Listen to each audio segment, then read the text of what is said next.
Entonces, la cuestión es que lo que hice fue, el problema que tenía esa fórmula es que si bien el primer elemento, ¿qué pasa acá?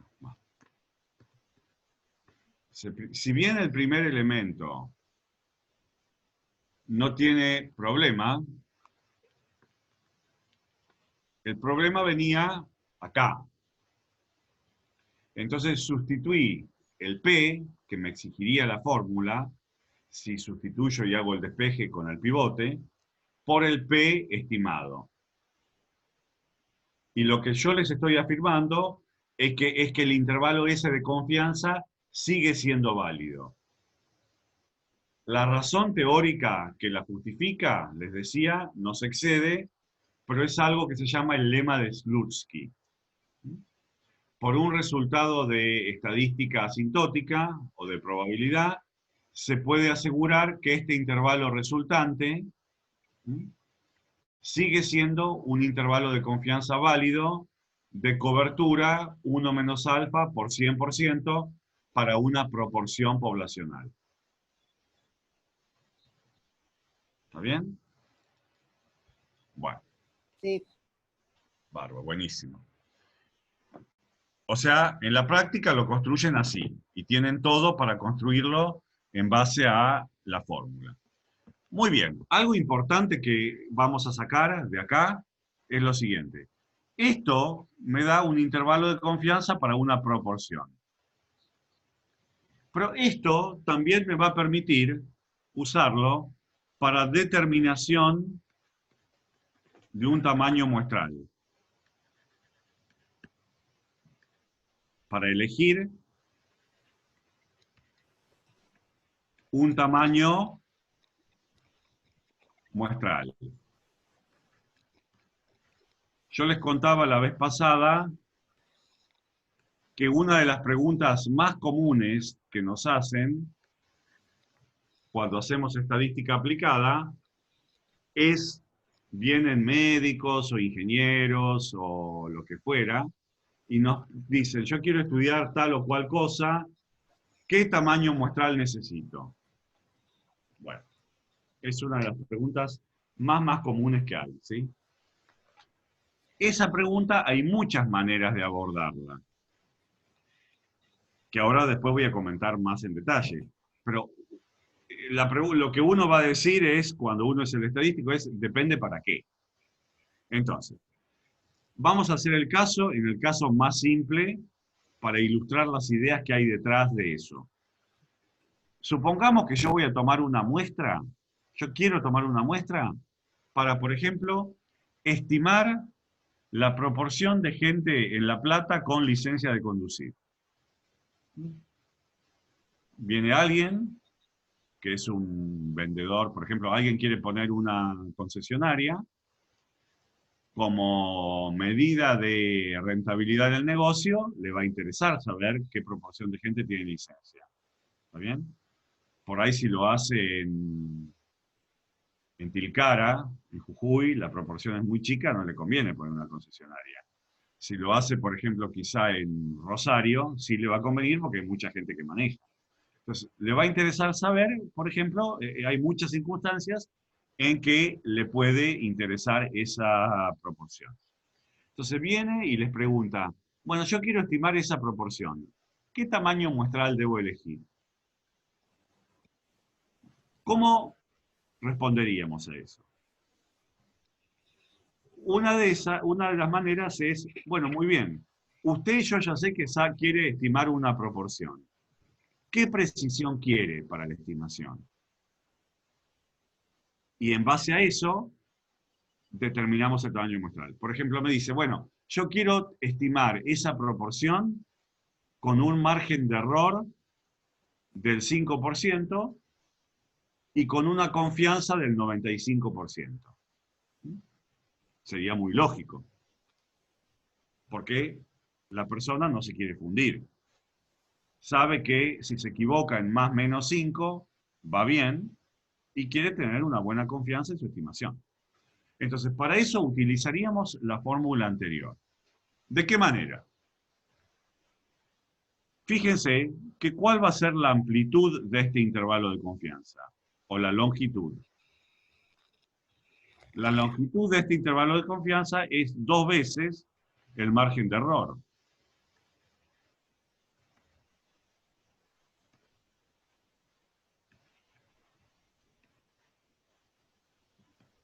Entonces, lo que vamos a tratar, lo que vamos a querer es determinar un tamaño muestral tal que esta longitud sea menor o igual que algo.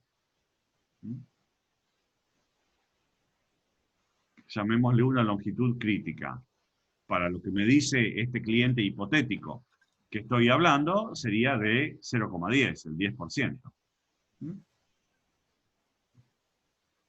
Entonces, lo que querríamos es...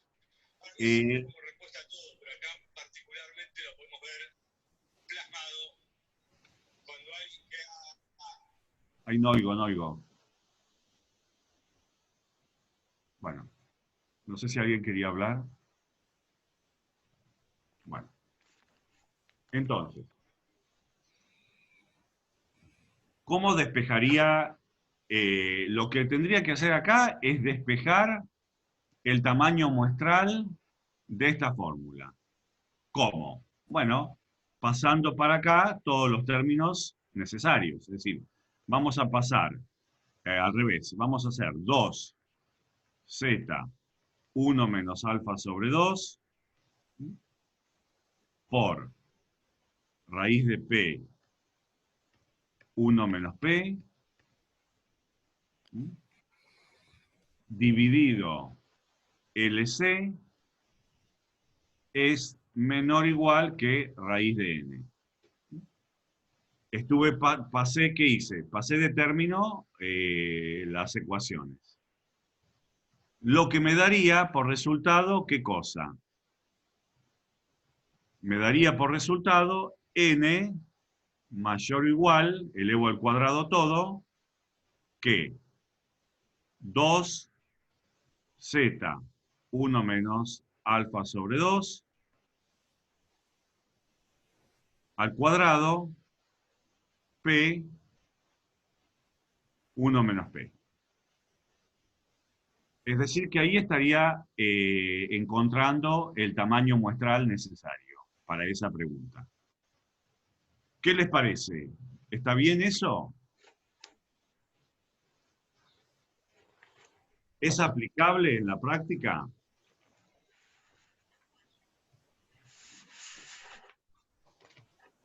Bueno, me anticipo.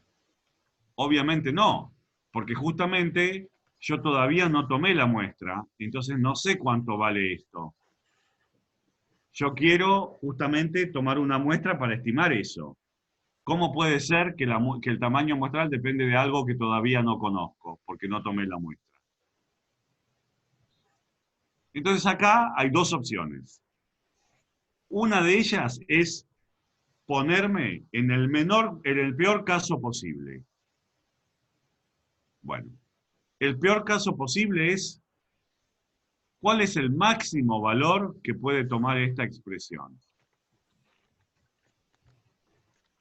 Fíjense que esto es una parábola,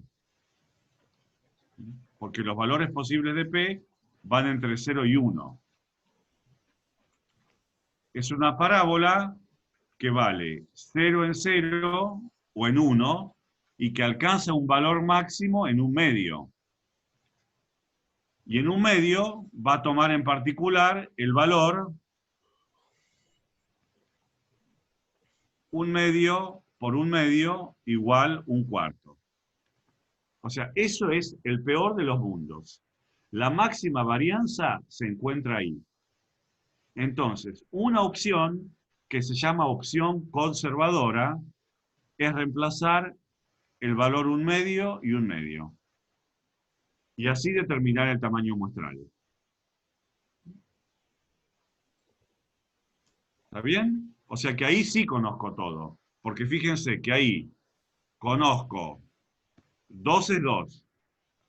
Z va a depender de la confianza, usualmente 1,96. al cuadrado, un medio, un cuarto. Y ahí, aplicando esa fórmula, le dije a la persona cuál es el tamaño de muestra necesario, que lo tengo que redondear hacia arriba, porque el tamaño muestral debe ser un entero. ¿Me entendieron? Bueno, eso se llama la opción conservadora. ¿Por qué conservadora? Porque me estoy poniendo en el peor de los casos, que es cuando P igual un medio. O sea, si hago eso, estoy seguro que la cobertura de mi intervalo va a ser... ¿Qué pasó acá? Acá esperen que pasó algo que... Bueno, acá hay que dividir, espérense que acá falta dividir por LC.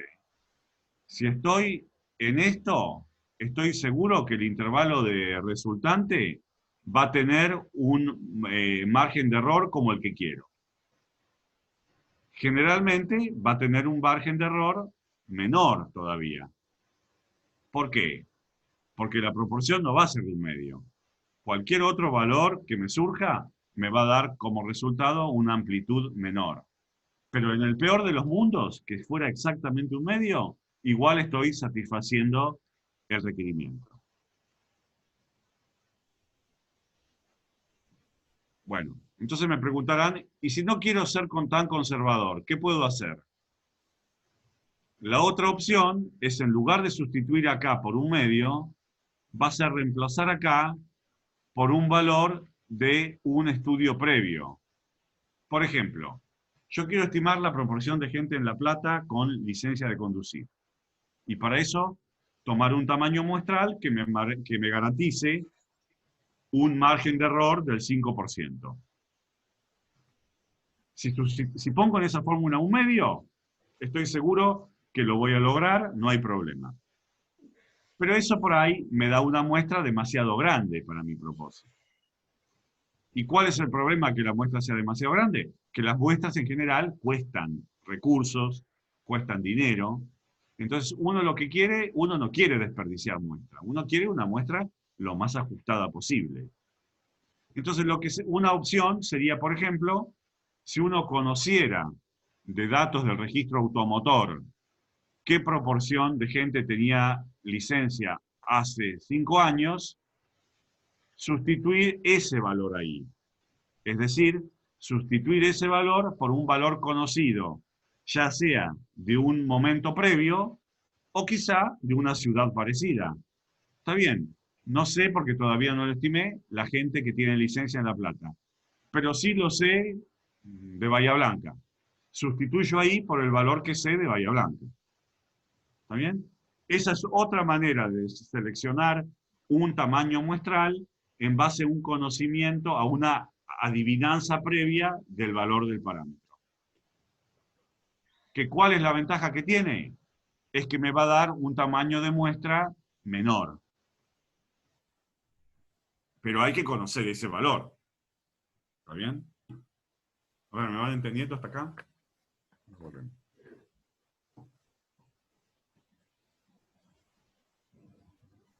¿Van entendiendo? Sí, profe. Bueno, entonces, esto es selección de un tamaño muestral. Una de las maneras de seleccionar un tamaño muestral. En este caso, ¿cómo estamos seleccionando el tamaño muestral? Exigiendo que un intervalo de confianza para una proporción tenga determinada amplitud. Lo mismo se podría hacer si mi objetivo fuera estimar otra cosa, una media, o lo que fuere. En la vida real, ¿qué es lo que pasa? En la vida real, lo que pasa es que uno usa muestras para múltiples propósitos. Para estimar proporciones, para estimar esperanzas, para estimar variabilidad, es decir, coeficientes de dispersión, 20.000 cosas. Entonces, ¿cómo hacer cuando una muestra tiene que tener múltiples propósitos? Bueno, ahí hay toda una literatura de cómo seleccionar el tamaño muestral en esos casos. Una idea más simple es seleccionar el tamaño muestral máximo de todos esos objetivos. O si no, hay que de alguna manera sopesar cuál de esos objetivos importa más. Y hay toda una literatura estadística que se refiere a ese tema. Nosotros lo que vamos a dar en este curso es el caso más simple, que es determinación del tamaño muestral cuando el objetivo es estimar una proporción con determinada exactitud, cuya fórmula es esta. Pero las ideas centrales del método están acá. ¿Vamos?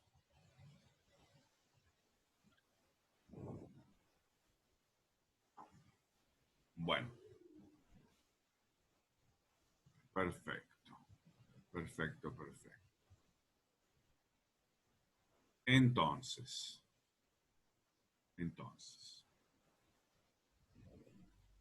Vamos a volver. ¿Qué pasó acá? No me digan que no anda la página.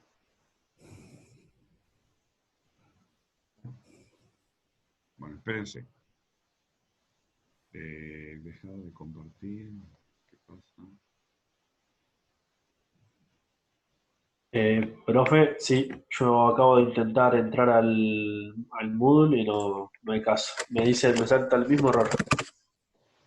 Bueno, espérense que me parece igual que lo tengo en otro lado. Bueno, Eh,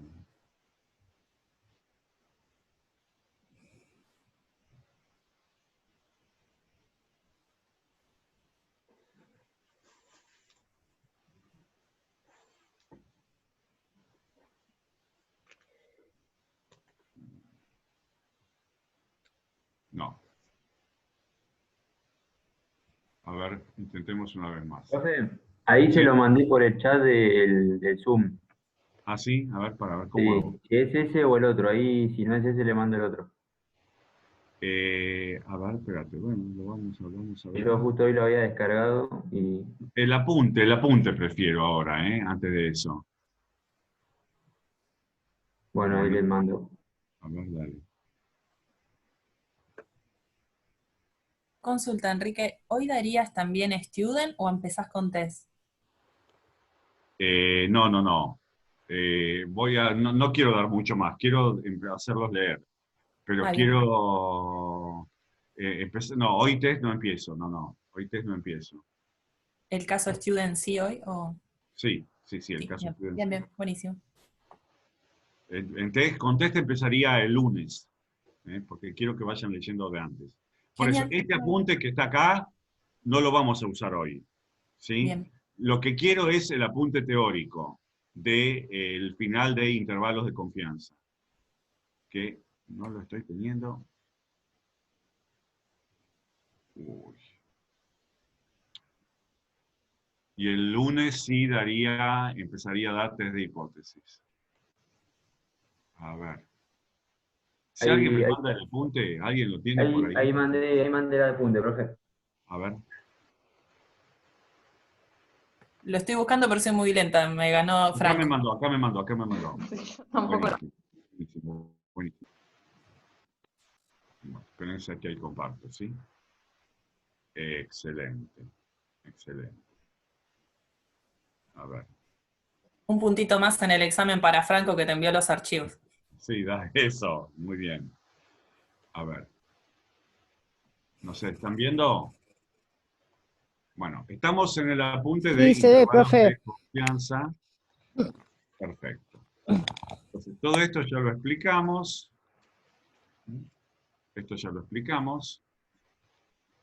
La cuestión es la siguiente. Vamos a ver qué se hace cuando la varianza es desconocida, que es el caso más usual.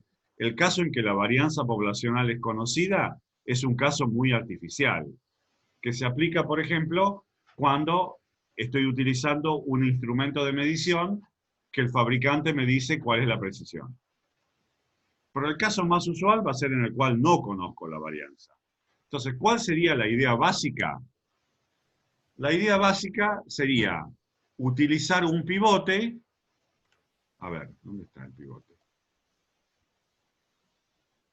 Acá tenemos la idea. Esto todo lo leen, ¿sí? Esto todo lo leen.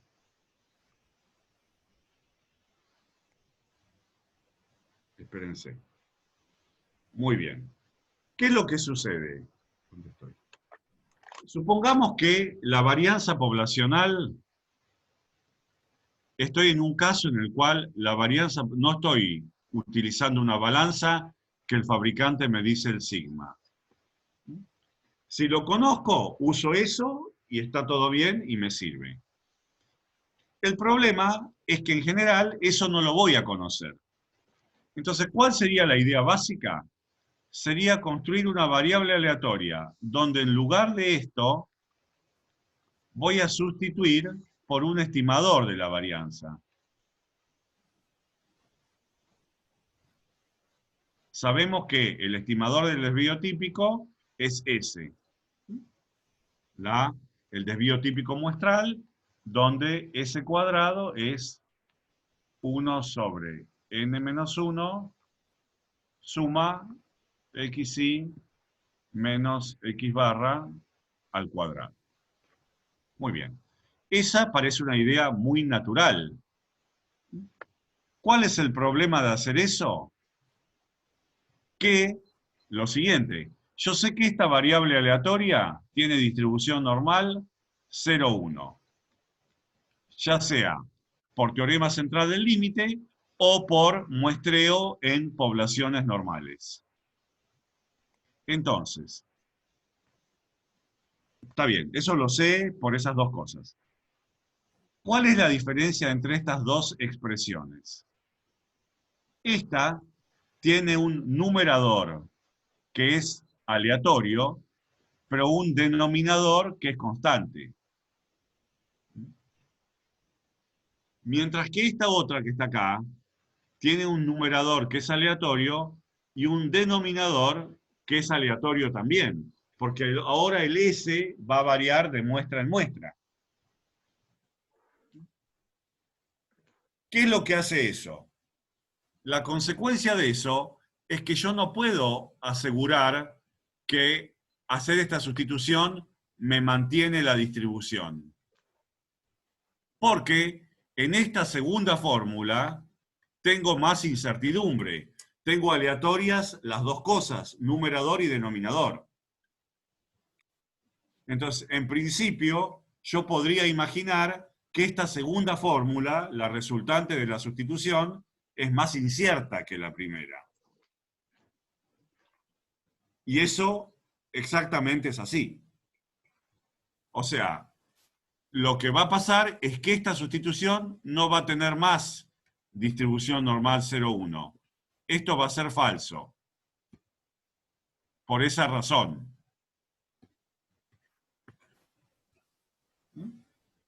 Pero vamos a ver enseguida que eso se arregla bastante fácil.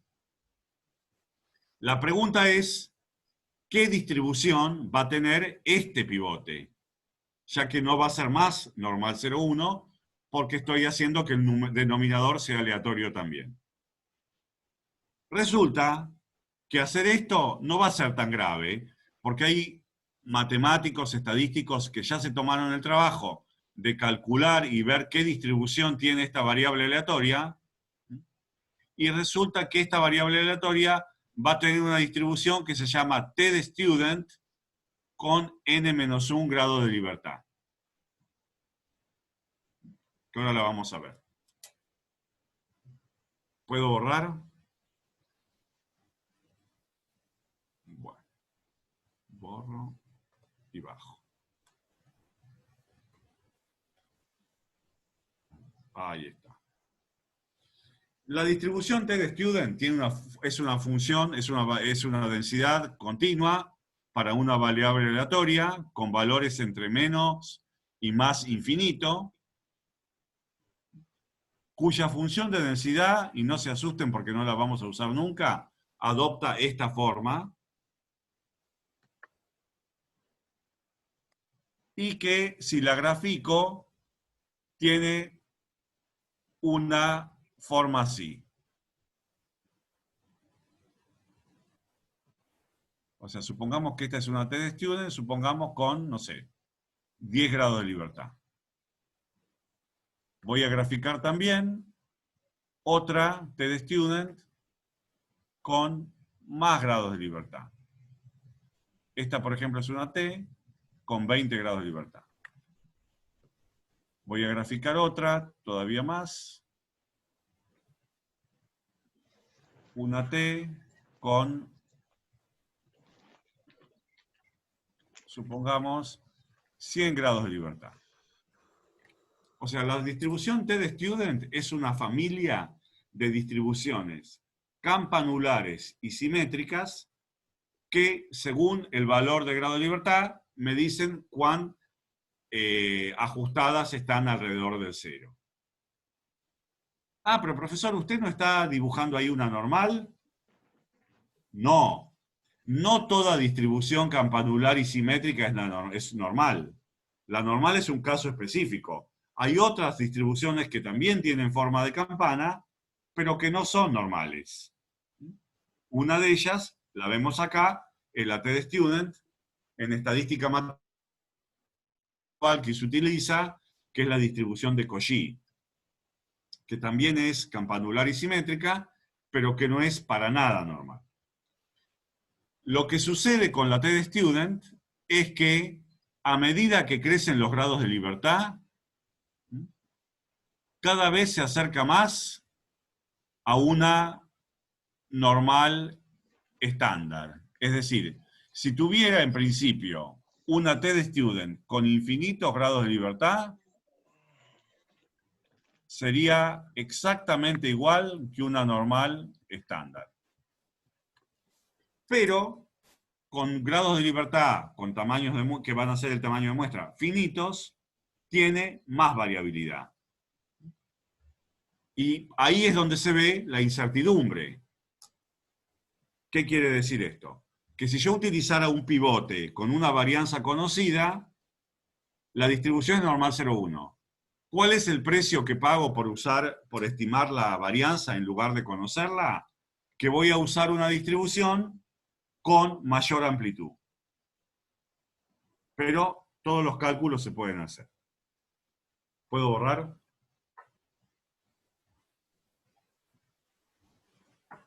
Bueno, todo esto es la conclusión, es decir, todo esto es la justificación de que lo estamos omitiendo la demostración, pero se puede hacer, no se excede. Pero todo esto lo que quiere decir es que yo voy a terminar construyendo la fórmula del intervalo de confianza exactamente igual que antes. Lean esto. Solamente que en lugar de poner en la fórmula un punto crítico o un cuantil de una normal estándar, voy a poner ahora un punto crítico o un cuantil de una distribución T de student, para la cual hay una tabla que tienen. O sea, a los fines prácticos, lo que ustedes tienen que hacer es, si la varianza es desconocida y ya sea la muestra es lo suficientemente grande y vale el teorema central del límite, o la población es normal, pero la varianza es desconocida, aplican esta fórmula. O sea, lo único que cambian es que sacan el cuantil de una tabla distinta y utilizan un valor estimado del desvío típico en lugar del valor verdadero. Pero todo el resto de la mecánica es exactamente igual. ¿Van entendiendo?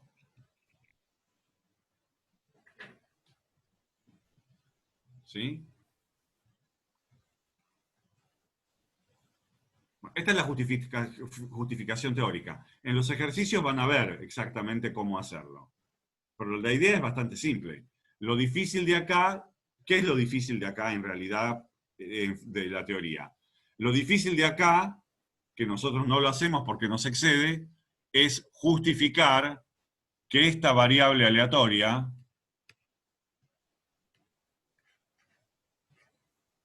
tiene distribución T de student.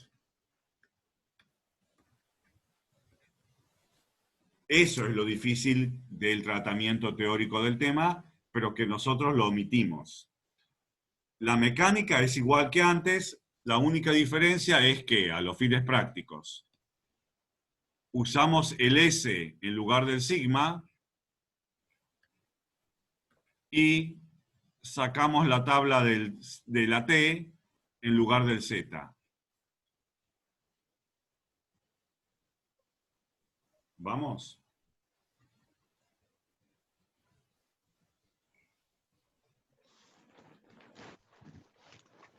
Bueno, esto es lo que vamos a dar de intervalos de confianza. Esto es lo que tienen que saber para el curso y para el examen. Lean todo este apunte, ¿sí? Lean todo este apunte. A ver, lo que viene acá, intervalo de confianza, esto no va a entrar. O sea, lo vamos a tachar. Perdón, creo que ese es el apunte viejo, el que yo había subido primero mal, que tenía los Ah. de 2 muestras. El nuevo apunte que ahora está subido tiene aparte lo de chi cuadrado, pero no tiene nada de 2 muestras el nuevo apunte. Bueno, esto no va, nada más va. Lo que vamos a ver de intervalo de confianza es esto, es decir, ¿qué cosa va de intervalo de confianza? Va intervalo de confianza para una media poblacional. Ambos casos, varianza conocida, varianza desconocida. Atención bien. Va intervalo de confianza para una proporción y su utilización para la determinación de un tamaño muestral, tanto en la opción conservadora como en la opción de conocimiento previo. Repito.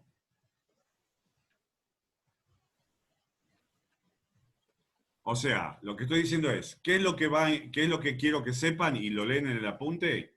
Intervalo de confianza para media poblacional, casos, varianza conocida y varianza desconocida, y proporción. Y la utilización del intervalo de confianza para una proporción para determinar un tamaño muestral.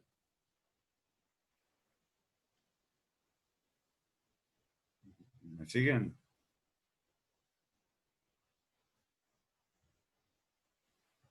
Bueno, asumo que sí. Entonces, eso terminamos con, acá pregunta Melissa, ¿la letra griega es gamma? Sí, es gamma. La distribución TD-Student se basa en la función gamma. ¿Por qué? Porque la TD-Student surge de una normal 0,1 dividido una chi cuadrado. Y una chi cuadrado es un caso especial de una gamma. Y no, Eso, ¿eh? estaban preguntando en el chat un par de cosas y estaba respondiendo mientras vos dabas la teoría. Pablo había preguntado qué letra griega era esa, le dije que era gamma y que era importante. Como conversación aparte, perdón. Si lo quieren leer en un libro, no es tan difícil, pero bueno. Se van a asustar si la ven, no conviene. Claro, por eso, bueno, está bien. A ver, entonces, de intervalo de confianza, esto, que también es la parte conceptual, que es muy importante. Y entonces, lo que les diría es que lean todo esto, hagan los ejercicios que corresponde, y el lunes vamos a arrancar con test de hipótesis, para lo cual tienen el apunte teórico, y para eso sí está la clase esta que en PDF que subí. Pregunta a ustedes, ¿hay acá alumnos de la profesora Calandra?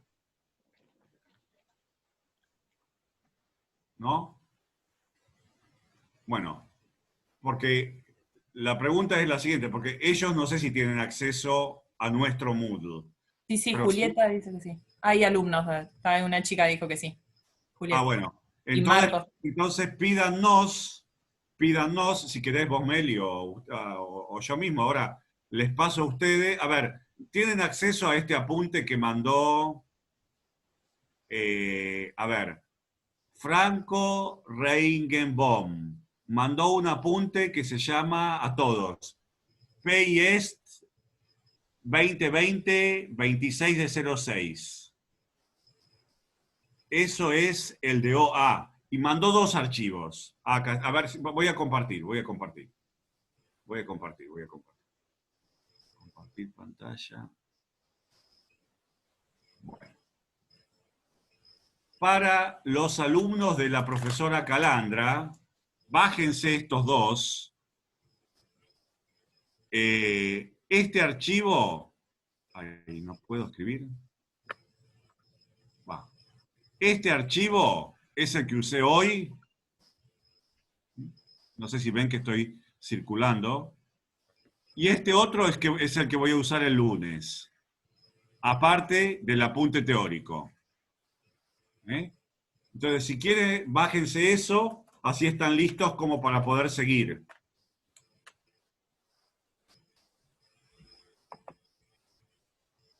Bien. A ver.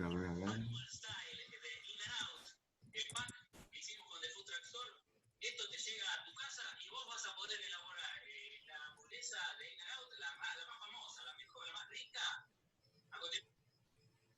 Alguien está oyendo radio o televisión. Bueno, ¿alguna consulta entonces? Nos estamos quedando sin tiempo, pero ya dimos el tema.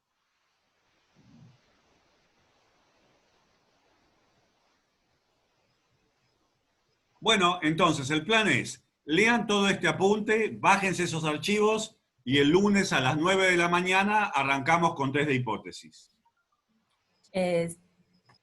Pregunto, Sí. para los chicos que no son de nuestra comisión, ¿de qué manera pueden obtener el código de Zoom para conectarse a la práctica y Ya se los pasó Mava por... lo podés poner en la página general? Ah, el código de Zoom, buenísimo, listo. El de la práctica también. Se los pasó Mava en el Moodle de ellos. Genial, perfecto. Listo. Buenísimo. Y bueno, bienvenidos, ya que estamos. Entonces, Sí, obvio. Entonces, hagan eso y el lunes nos vemos. Bueno, se nos está acabando, así que buen fin de semana. Saludos. No sé si lo llegaron a descargar, pero bueno, última después se los mandamos. A ver, si no nos lo piden,